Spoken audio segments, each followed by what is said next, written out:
Et si je vous disais que ce que vous jetez à la poubelle chaque jour pourrait un jour vous sauver la vie? Une erreur minuscule, répétée des années, peut ouvrir la porte au cancer. Mais une graine oubliée pourrait bien tout changer. Voulez-vous savoir laquelle? Je suis médecin, ou plutôt je l'étais. Pendant près de 40 ans, j'ai sillonné les couloirs d'hôpitaux, posé des diagnostics, tenu des mains tremblantes, annoncé des vérités que personne ne voulait entendre. J'ai vu des corps s'éteindre sans bruit, et d'autres s'accrocher à la vie avec une force qui dépasse l'entendement. Aujourd'hui, à la retraite, je n'ai plus de blouse blanche ni de stéthoscope autour du cou. Mais j'ai gardé mes yeux de clinicien. Et plus que jamais, ils voient ce que beaucoup refusent encore de regarder en face. Le cancer, ce mot qu'on chuchote, qu'on évite dans les dîners, qu'on entoure de silence et de superstition. Un mot qui fait peur, parce qu'il est devenu familier, trop familier. Quand j'ai commencé ma carrière dans les années 80, le cancer était une maladie qu'on rencontrait rarement. Un cas par-ci, par-là. Aujourd'hui, il est partout, chez le voisin, la cousine, le boulanger, le professeur de vos enfants. Chez vous peut-être. Ou dans votre sang, sans que vous le sachiez. Et ce que je vais dire va peut-être vous choquer, mais il le faut. Nous vivons dans un monde où mourir du cancer est devenu presque normalisé. On le traite comme une fatalité moderne. Mais est-ce vraiment une fatalité? Pourquoi? Avec tous les progrès de la médecine, les chiffres ne baissent-ils pas? Pourquoi les hôpitaux continuent-ils à se remplir de patients de plus en plus jeunes? On vous dira que c'est le destin, que c'est la génétique. Peut-être. Mais moi, avec mes cheveux gris et mes carnets remplis de cas, je vous dis que ce n'est pas toute la vérité. Et si ce n'était pas seulement une question de malchance? Et si c'était aussi le monde dans lequel nous vivons, ce que nous respirons, ce que nous pensons, et ce que nous mangeons? Je vous pose une question sincère avec tout le poids de mes années. Dans un monde où l'air est saturé de particules fines, où les aliments sont modifiés, conservés, surtransformés, où le stress est devenu un état permanent, comment notre corps peut-il encore se défendre? Le cancer ne prévient pas, il ne fait pas de bruit, il s'installe, lentement. Il attend une fissure dans notre système de défense. Il prend racine dans une inflammation qu'on ignore, une fatigue qu'on banalise, une douleur qu'on étouffe. Pendant longtemps, j'ai cru que le salut viendrait des laboratoires. Mais au fil des années, j'ai compris que la solution, ou du moins une partie de la solution, est bien plus simple, bien plus proche. Elle est dans nos assiettes, dans les gestes quotidiens, dans ce que l'on choisit de mettre ou non dans notre bouche. Je ne parle pas de régime miracle, ni de super aliments à la mode vendus à prix d'or dans les magasins bio. Je parle de choses simples, de graines, oui, de graines. Ces petites choses que l'on jette, que l'on piétine, que l'on oublie. Elles ont pourtant nourri les peuples pendant des siècles. Elles ont soigné bien avant l'invention des chimiothérapies. Elles ont traversé les civilisations, portées par les mains des femmes, par les gestes des anciens. Elles ne brillent pas, elles ne font pas la une des journaux, mais elles guérissent en silence. Aujourd'hui, je vais vous parler de 6 graines précieuses, pas des légendes, pas des promesses creuses, mais des graines dont les propriétés ont été étudiées, testées, validées par la recherche scientifique la plus sérieuse. Vous en avez peut-être déjà dans votre cuisine, ou peut-être que vous les avez toujours ignorées. Quoi qu'il en soit, ces graines ont un pouvoir que la plupart des gens sous-estiment. Elles peuvent renforcer votre système immunitaire, lutter contre l'inflammation, protéger vos cellules contre les mutations cancéreuses. Et voici le plus beau, elles sont accessibles à tous, partout, pas besoin d'être riche, pas besoin d'être expert, juste besoin d'être curieux, conscient et prêt à agir. Dans quelques instants, je vais vous dévoiler ces 6 graines. Une par une. Et croyez-moi, la 6e est sans doute la plus rare et la plus puissante. Mais avant cela, je vous invite à vous abonner à cette chaîne. Ce que je partage ici est le fruit d'une vie entière d'observation, de lecture, de rencontres avec des patients. Je ne suis pas là pour vendre quoi que ce soit. Je suis là pour transmettre, pour que vous, vos enfants, vos proches, puissiez vivre plus longtemps, plus fort, plus libre. Alors, si ce genre de contenu vous parle, si vous ressentez au fond de vous que la santé ne se résume pas à une ordonnance ou à une opération, abonnez-vous, soutenez cette démarche et aidez-nous à diffuser ce savoir précieux. Ce que vous allez apprendre pourrait changer une vie, peut-être la vôtre. Et maintenant, avant de passer à la suite, je vous propose une petite question pour réfléchir ensemble. Selon vous, quelle est la première cause silencieuse qui affaiblit notre corps et ouvre la porte au cancer? A.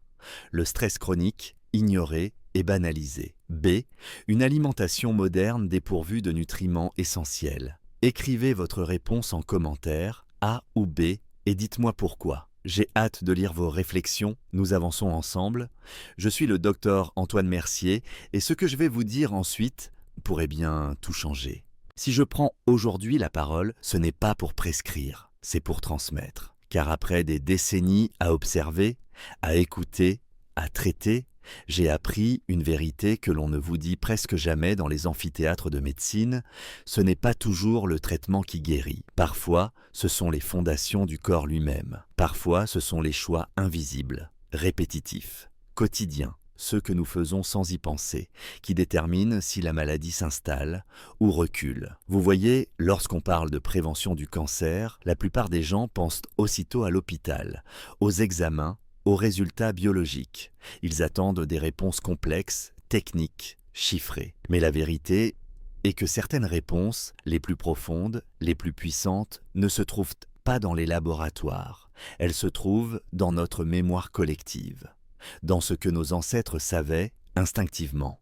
Elles se trouvent dans ce que j'appelle l'intelligence silencieuse des graines. Oui, les graines. Elles sont les gardiennes du vivant. En elles sommeille la promesse d'un arbre, d'un champ, d'un fruit. Elles sont minuscules, mais contiennent l'essence de la régénération. Et cette puissance ne s'applique pas qu'à la nature. Elle s'applique à nous. Quand j'étais jeune médecin, je n'accordais que peu d'attention à ce que mangeaient mes patients.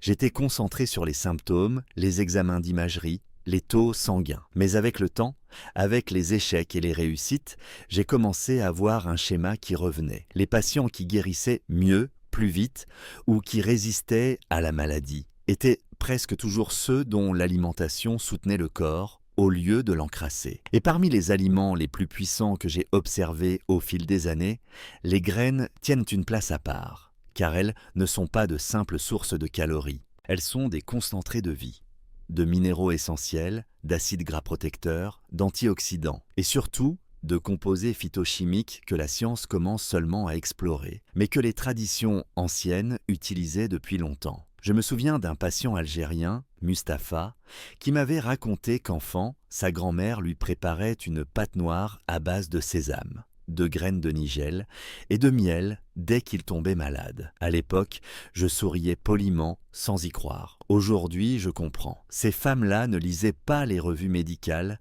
mais elles observaient, elles sentaient, elles avaient appris de la vie, pas des laboratoires. Et leur savoir, nous aurions tout intérêt à le redécouvrir. Prenons un instant pour réfléchir. Chaque graine contient une défense naturelle contre les attaques du monde extérieur. Elle produit des substances pour se protéger des parasites, du vieillissement, de l'oxydation. Lorsque nous consommons ces graines, nous héritons de ces mécanismes de défense. Des études récentes le confirment. Certaines graines contiennent des phytostérols capables de freiner la croissance de cellules cancéreuses. D'autres sont riches en lignanes qui équilibrent nos hormones. D'autres encore fournissent du magnésium, ce minéral que plus de 70% des adultes occidentaux consomment en quantité insuffisante, alors qu'il est essentiel pour prévenir l'inflammation, la dépression, les troubles du rythme cardiaque et le développement tumoral. Et je ne vous parle même pas des oméga-3 végétaux que l'on trouve dans certaines graines comme le lin ou le chanvre,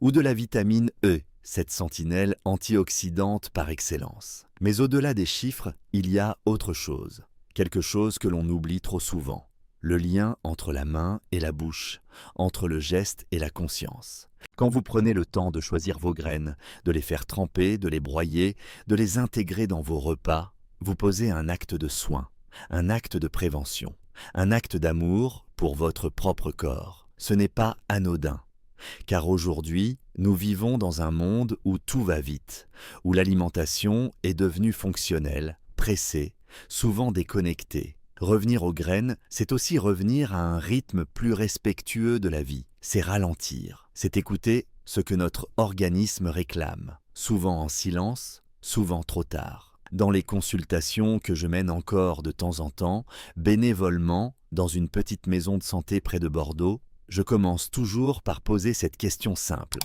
Qu'avez-vous mangé cette semaine qui nourrissait votre santé, et non pas votre habitude? La plupart hésitent. Peu savent répondre. Ce n'est pas leur faute, ce n'est pas la vôtre. C'est notre époque qui a brouillé les repères. Mais les graines, elles, ne mentent pas. Elles nous rappellent que la santé ne s'achète pas. Elle se cultive. Et ce que je vous propose dans cette série, ce n'est pas une vérité absolue. C'est une invitation à redécouvrir 6 graines. Chacune porte une histoire, une vertu, une mission. Elles n'ont pas toutes le même rôle, mais elles ont toutes en commun ce pouvoir de renforcer les fondations de votre organisme. Je vous les présenterai une à une, avec précision, avec bienveillance, et avec la conscience que chaque mot que je vous adresse peut être une graine aussi. Une graine de connaissance, une graine d'éveil, une graine de transformation. Alors, si vous êtes prêt à regarder dans votre cuisine avec un œil neuf, si vous êtes prêt à voir dans une graine plus qu'un aliment, mais un potentiel de résilience, restez avec moi. Je suis le docteur Antoine Mercier et je vous emmène dans un voyage que peu de médecins prennent le temps de faire. Celui qui commence non pas dans une salle d'opération, mais dans une poignée de graines. Aujourd'hui, j'aimerais vous parler de quelque chose de petit, de très petit mais pourtant immensément puissant. On a tendance, dans notre société moderne, à chercher les solutions dans le grand, le spectaculaire, le complexe.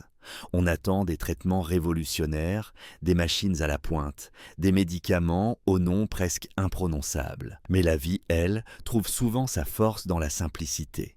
Je vais vous raconter ce que j'ai appris, non pas dans les amphithéâtres de la faculté, mais au chevet des patients. Ce que j'ai compris au fil des années, en écoutant plus que je ne parlais, en observant plus que je ne prescrivais. Et ce que j'ai compris, c'est que la guérison, ou tout du moins la résistance à la maladie, commence parfois bien avant l'apparition des symptômes. Elle commence dans l'assiette, dans ce que nous choisissons ou non de donner à notre corps chaque jour. Aujourd'hui, je vais vous dévoiler 6 graines. Des graines que j'ai vues transformer la santé de personnes âgées, de jeunes en rémission, de femmes sortant d'un cancer du sein, d'hommes luttant contre la fatigue chronique. Des graines que la science confirme de plus en plus comme de véritables boucliers naturels contre l'inflammation, le stress oxydatif et même certains mécanismes de développement tumoral. Ce que je vais vous partager, ce n'est pas de la théorie, c'est le fruit d'une vie de terrain. Commençons par la noix de macadamia.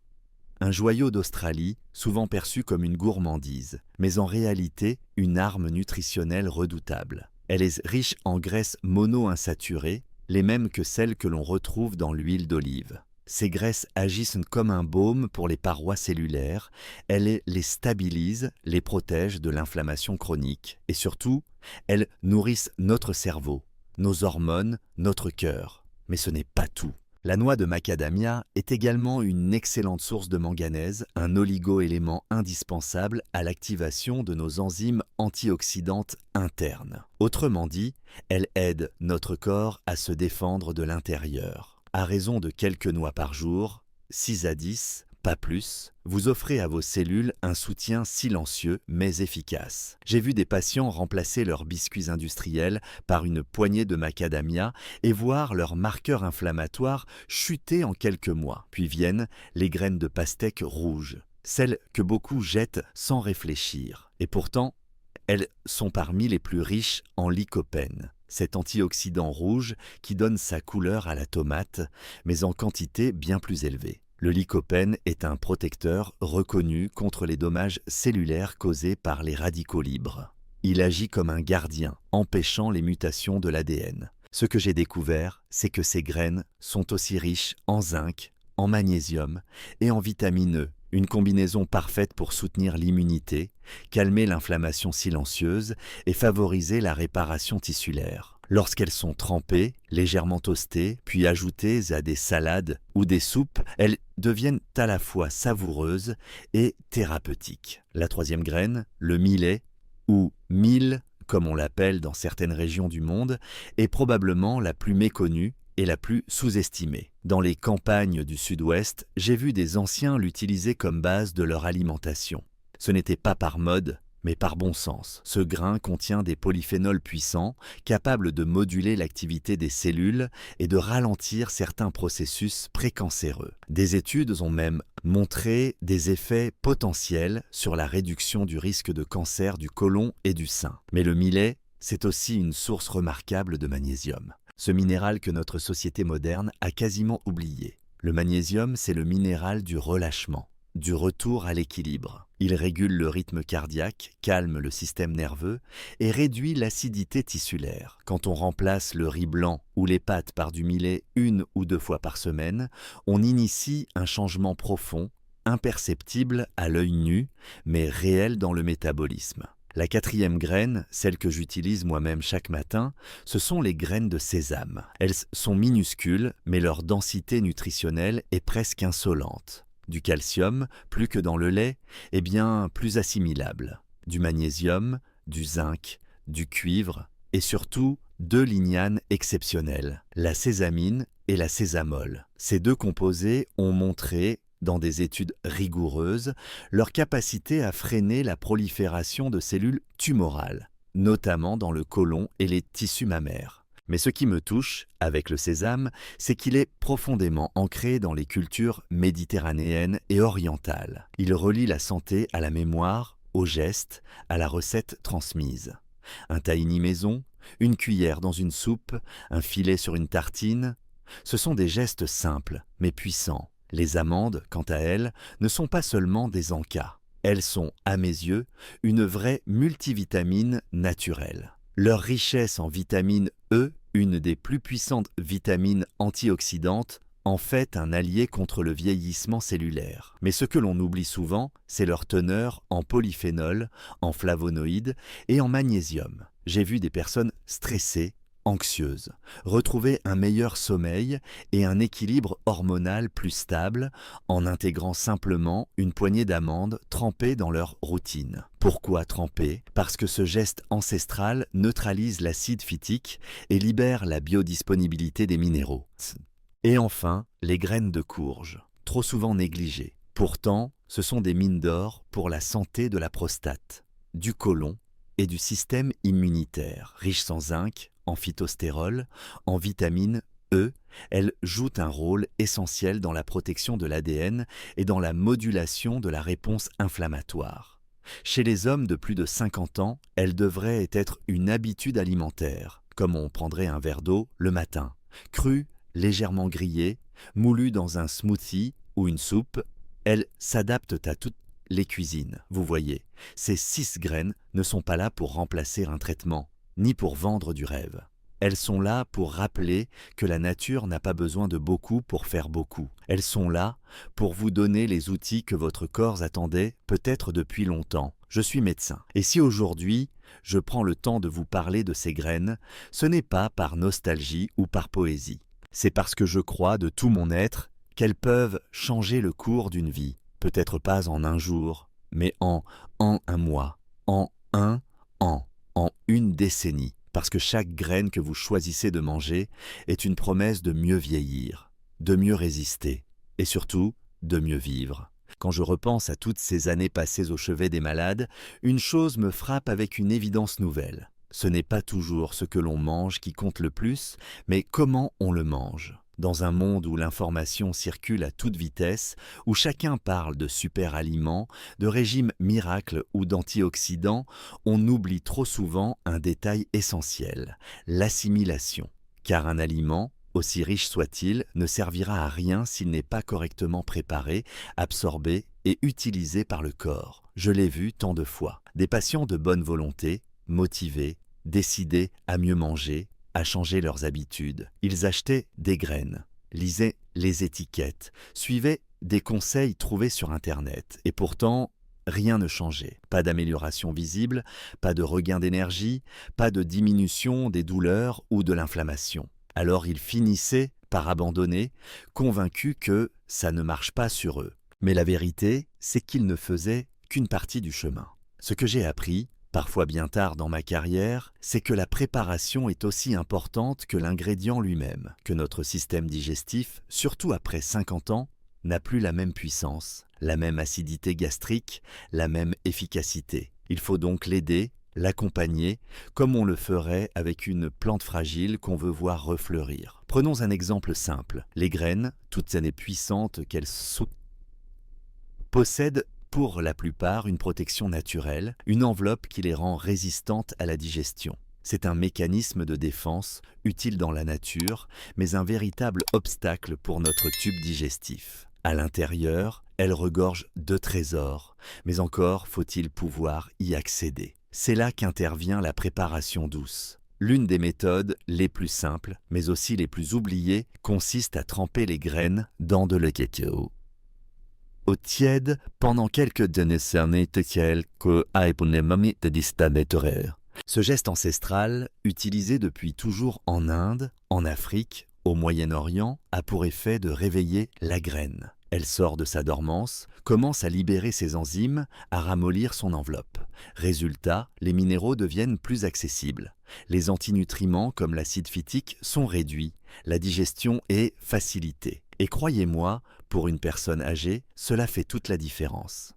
J'ai eu une patiente, Madame Lemoine, 74 ans, pleine de bonne volonté, qui souffrait de ballonnement chronique.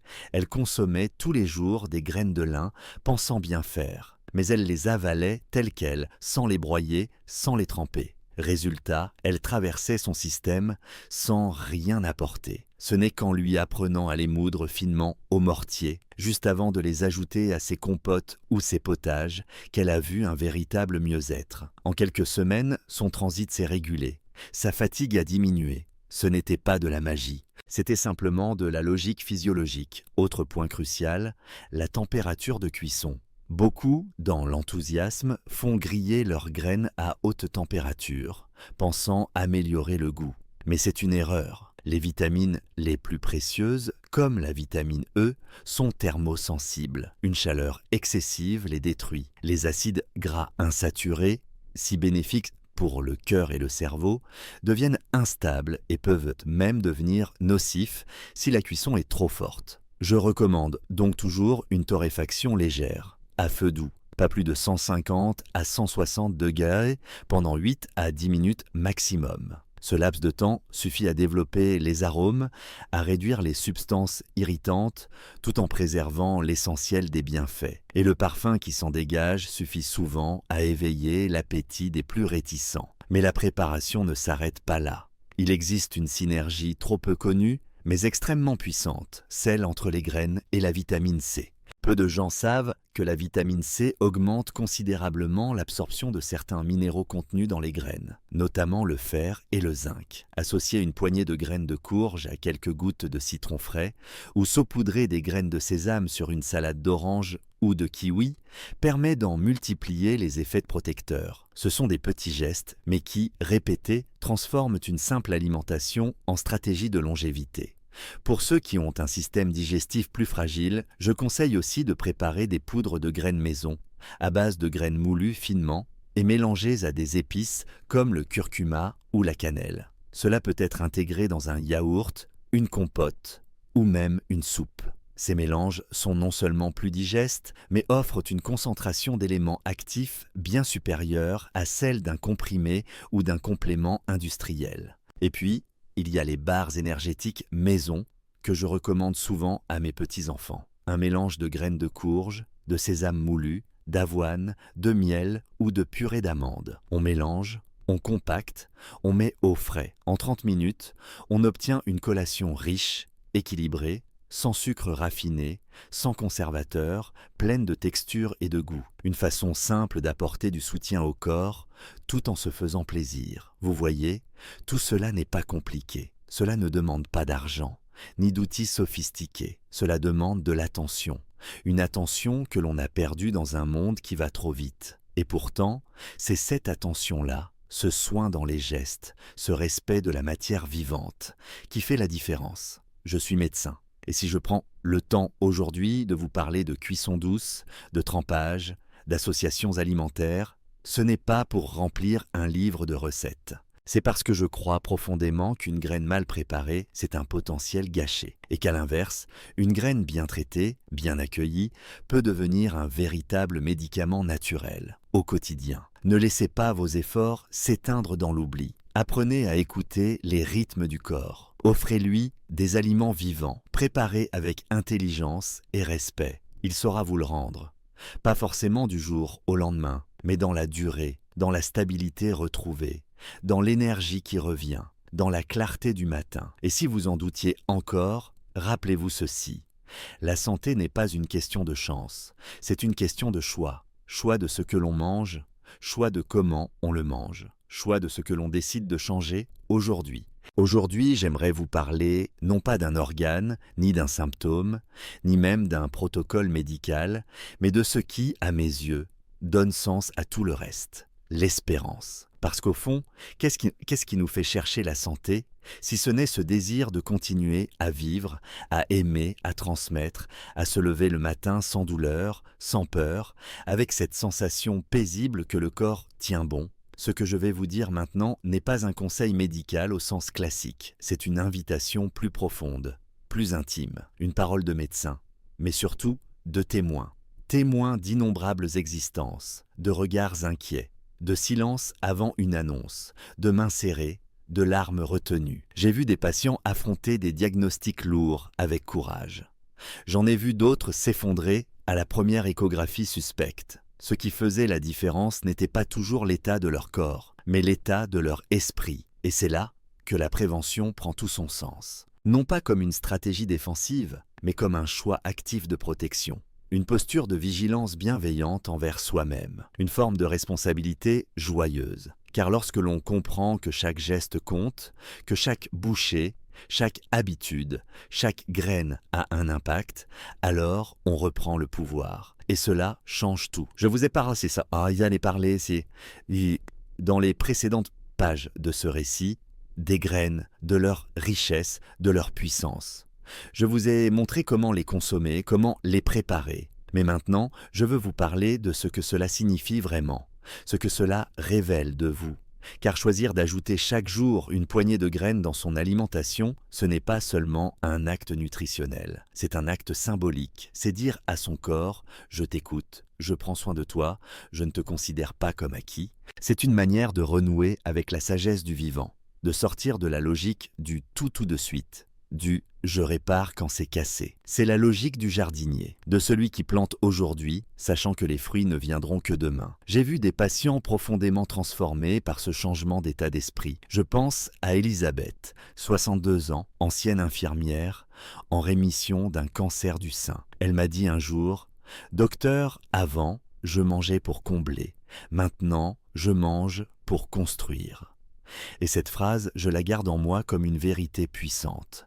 Manger pour construire, pour réparer, pour fortifier. C'est un renversement total de perspective. Et ce renversement ne concerne pas que le corps. Il touche aussi le regard que l'on porte sur l'âge. Trop souvent, on associe le vieillissement à une forme de déclin irréversible. On parle de perte, de fragilité, de dépendance. Mais moi, j'ai vu des femmes et des hommes de 70, 80, parfois même 90 ans, qui rayonnaient plus que certains jeunes de 30 ans. Pourquoi ? Parce qu'ils avaient gardé le feu du sens, le feu de la volonté. Et ce feu-là, il se nourrit de gestes simples, de cohérence, de confiance retrouvée. Prendre soin de soi, ce n'est pas s'enfermer dans des règles strictes, ce n'est pas vivre dans la peur permanente de tomber malade. C'est au contraire vivre avec plus de conscience, plus d'ancrage, plus de gratitude. C'est savoir que chaque petit changement compte, que chaque fois que vous choisissez des aliments réels,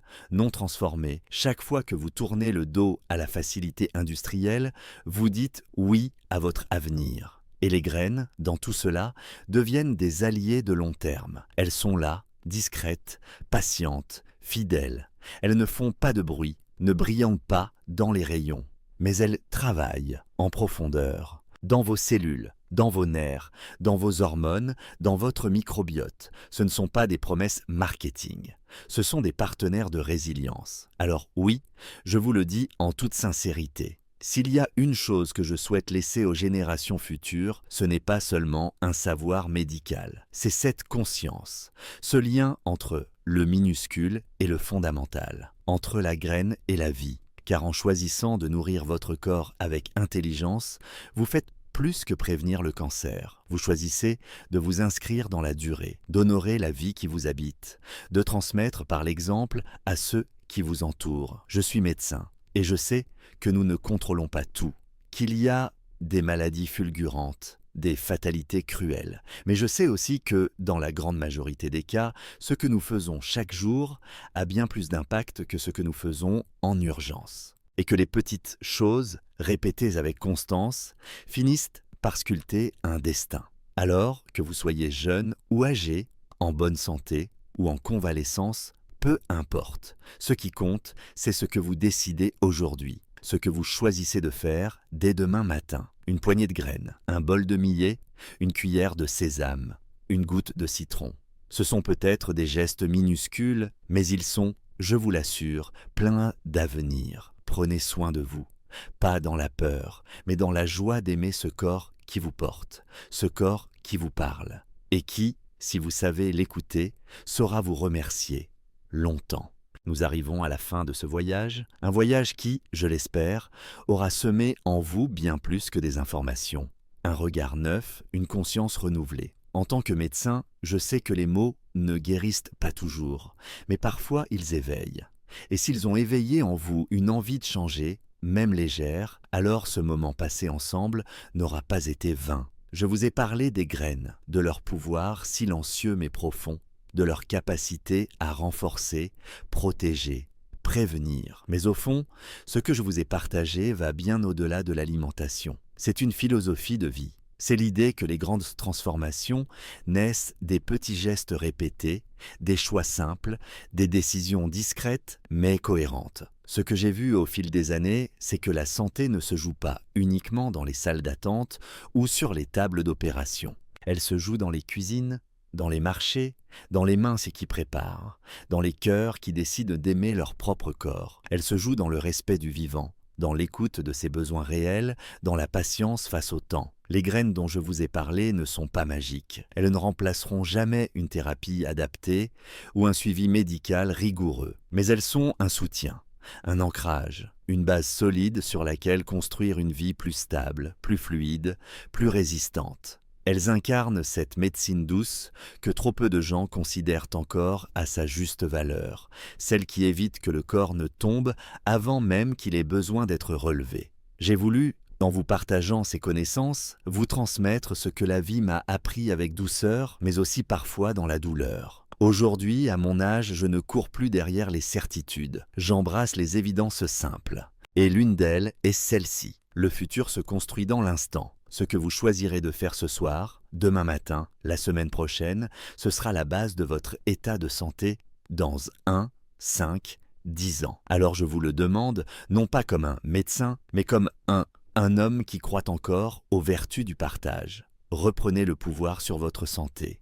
Ne soyez pas spectateur de votre propre vieillissement. Soyez acteur, vous en êtes capable. Et cela peut commencer par une graine. La leçon que je retiens et que je vous invite à méditer, c'est celle-ci. La régularité dans les gestes simples vaut mieux que les grandes promesses abandonnées. Mieux vaut une petite poignée de graines chaque jour qu'un régime extrême suivi 3 jours. Mieux vaut un pas lent mais constant qu'une course effrénée vers un objectif irréaliste.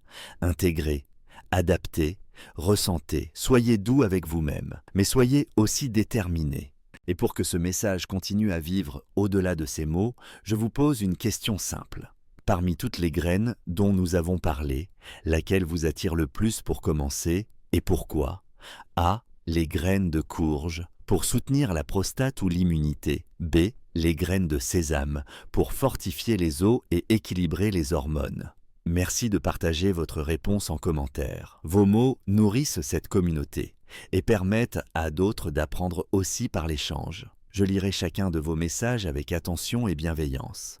Si ce contenu vous a touché, s'il vous a apporté quelque chose, je vous invite chaleureusement à vous abonner à la chaîne, afin de ne rater aucun autre sujet important pour votre santé.